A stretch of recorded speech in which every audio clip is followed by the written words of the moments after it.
আওয়ামী লীগ সরকারের পুরোটা সময় জুড়ে অপকর্মের মধ্য দিয়ে সমালোচিত হন ঢাকা মেট্রোপলিটন পুলিশ ডিএমপির যুগ্ম কমিশনার বিপ্লব কুমার সরকার। সরকার পতনের পর তিনি নিরাপদ স্থানে পালিয়ে গেছেন বলে গুঞ্জন ছড়িয়েছে, তবে সে বিষয়েও নিশ্চিত করতে পারেনি কেউ। 5 আগস্ট দুপুরে এসব গুঞ্জন ছড়িয়ে পড়ে।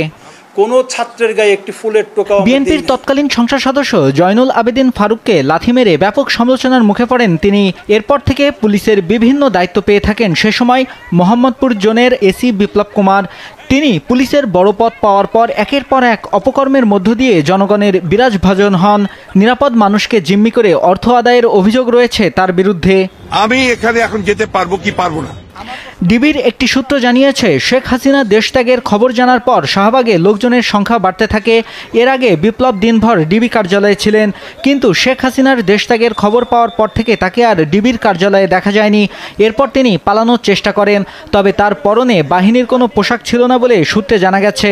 পুলিশের অবস্থান একেবারেই শূন্য সহিষ্ণুতা। 31 জুলাই ঢাকা মহানগর পুলিশের যুগ্ম পুলিশ কমিশনার বিপ্লব কুমার সরকারকে বদলি করে ডিবির দক্ষিণের দায়িত্ব দেওয়া হয়। বিপ্লব কুমার সরকার 2013 সালের 7 এপ্রিল থেকে দীর্ঘ সময় ডিএমপির তেজগাঁও বিভাগের উপপুলিশ কমিশনার হিসেবে দায়িত্ব পালন করেন।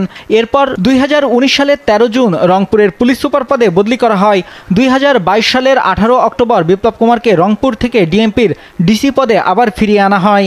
আমাদের পুলিশ সদস্যদের লক্ষ্য করে যে বিপ্লব কুমারের বিরুদ্ধে চাকরি জীবনের শুরু থেকেই শৃঙ্খলা ভঙ্গের অভিযোগ রয়েছে।